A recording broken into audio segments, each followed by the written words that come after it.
Are you fed up of putting work into your game and not seeing that effort reflected in your scores? Well, I've got a little hunch as to why that might be, and I've come to the beautiful Parkston Golf Club to tell you why. The number one thing I see with poor practices is people not making their practice difficult enough. Now, what I mean by that is taking it easy on yourself in practice and giving yourself lovely fluffy lies and not really challenging yourself might be good fun, but I don't think you're going to see the benefits on the other end. Think about it. If you're trying to get fit, you don't go to the gym and put the treadmill on the slowest setting with no incline whatsoever. You challenge yourself, you make that more difficult, and you see the benefits in your cardiovascular fitness.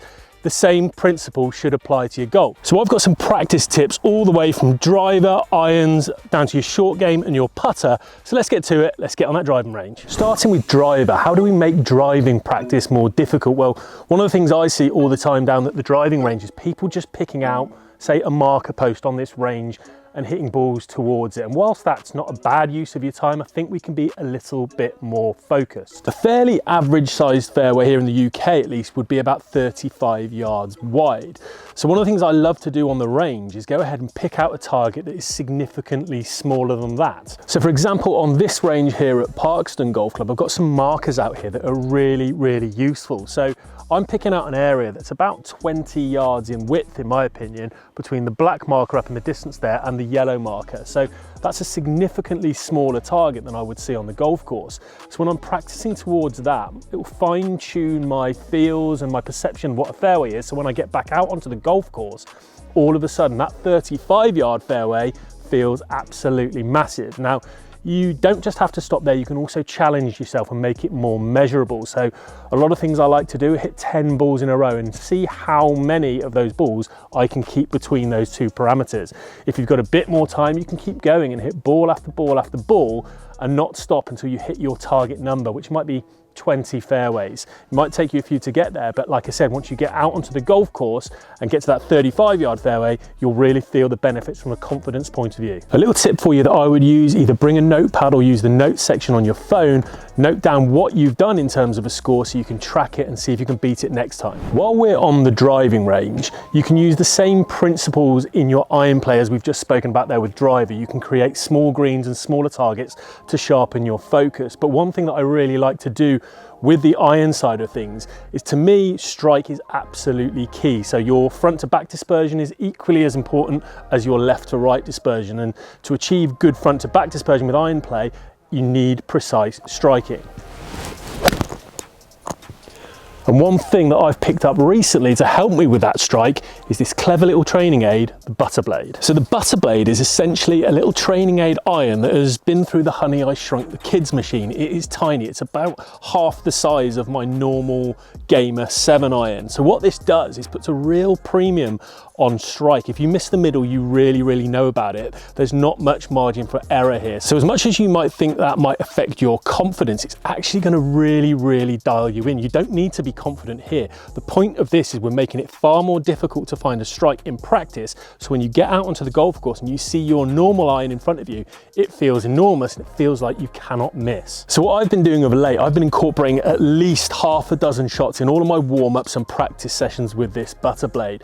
Just making it that much more difficult for myself in practice makes it so much easier when I get to the golf course, and it's one less thing to think about knowing I've already dialed in my strike.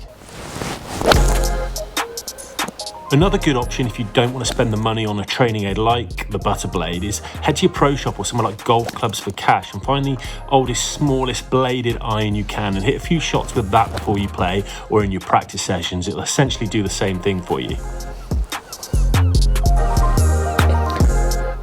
So how many of you practice like this? You've just hit a nice chip shot, you give yourself a nice fluffy lie with plenty of grass underneath the ball, you drag another ball and you just do the same and you repeat, thinking you're getting better at chipping. Well, I would argue that you're probably not. In fact, that was really good, nearly went in. If you think about it, how many times do you get that lie out on the golf course? Unless you're significantly luckier than me, it's not very many. We quite often sat down in the rough, we've got a tight bare lie. So all you're doing by treating yourself well in this practice area is setting yourself up for failure on the golf course. So what I like to do is quite the opposite. I like to flick the switch and make it as difficult as possible. And I like to find some of the tightest, muddiest, most compact and scruffy lies possible to really fine-tune my strike and my feel. Now this is something that a lot of tour pros do and have done very successfully. Nick Faldo is one who very rarely would play his good shots in a practice round. He would go and find the most awkward lie or stance possible. So when it became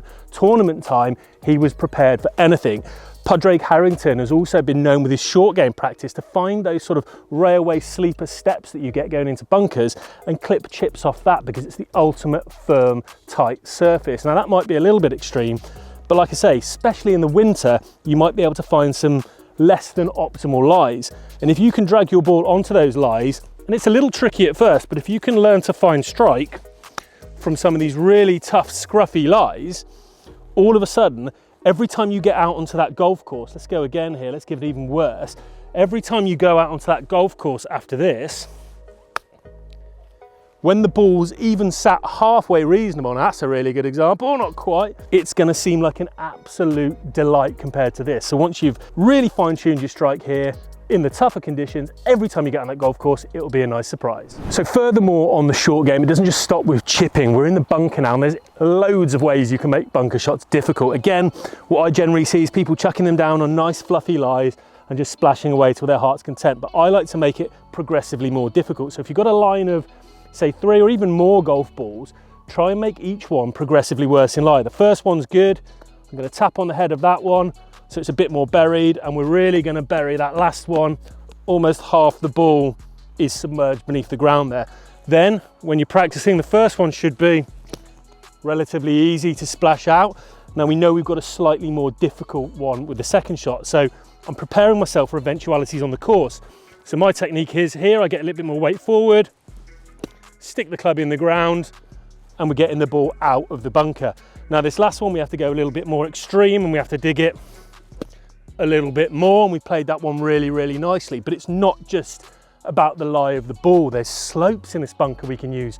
So I can come here, and instead of a lovely, perfectly flat lie, which we rarely get, I can pop myself on this downslope here in a less than optimal lie in an awkward situation. And these are situations you face on the golf course, so why would you not practice them? I'm gonna get my body level with that slope, and I'm gonna go digging for the ball, and that would be a perfectly acceptable result on the golf course. I got it to about 15 feet there. How many times have you hit a wedge shot into a bunker and you've plugged it up the face here? So we're gonna, on a heavy upslope, we're gonna stand on that ball. I can barely see it. That's not an uncommon occurrence for me, unfortunately. So again, how do we deal with it? If we haven't practiced it, it's gonna be a nasty surprise on the golf course. So all the difficult things you do here that make it awkward will make it significantly easier on the golf course when you're needing to escape from these very difficult situations. The putting green is one of the easiest areas to make your practice more difficult. We've got plenty of holes here on this beautiful green at Parkston Golf Club, but I'm not going to use those holes. I want to use a smaller target. So I've got a tee peg with me. I'm just going to try and hit some sort of 4 or 5 foot putts. And instead of aiming for that hole, which we know is plenty big enough to take a golf ball, I'm going to be going at a smaller target of that tee peg. And if I can hit that tee peg, that probably, you know, I've missed my target there, but that probably would have gone in. So if I can start hitting putts where I'm consistently hitting that tee peg, then I can be very sure and very confident when I get out on that golf course, I can hit the hole, and it's all about getting that confidence. Another way of narrowing your target, particularly on these very holeable short putts, and I do this up to about 6 feet, which I consider a really important range for your scoring. Again, just narrowing your target. So what I've done here is up by the hole, instead of giving myself the entire hole to aim at, I've just made a small gate at the front with the tees. It's obviously slightly bigger than the ball because I still want the ball to be able to go through. But all of a sudden, instead of having the entire hole to aim at all of a sudden, I know that was just creeping in the right half. It's gone in, but it's only gone in off that right-hand tee peg. So the idea of this exercise is to get yourself to a point where you can get straight through that gate without hitting either of those tees. So we're just narrowing our focus again. It makes the task more difficult in practice. So once again, on the golf course, it becomes a lot easier. One thing that we never think about enough in putting, in my opinion, is strike. We all take it for granted that we're going to hit the putt out the middle of the face, but I've played enough pro-ams to know that's not the case.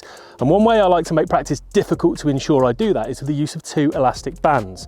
So if you've got a putter that permits, and some shapes do and some shapes don't, but you can generally figure it out, I like to wrap 2 elastic bands around the head like this and create a very small gap, around 1 centimetre in the middle of the putter face there, for me to make contact with that golf ball.